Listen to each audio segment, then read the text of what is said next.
Welcome back to another technical deep dive here in the debug zone. Today we're tackling a big question and breaking it down with insights from other users. Hopefully this clears up some misconceptions and helps you get the answer you need. So buckle up, stay a little curious, and let's jump right in.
And that's a wrap.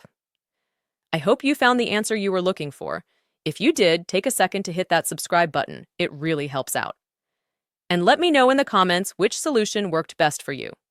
See you next time in the debug zone.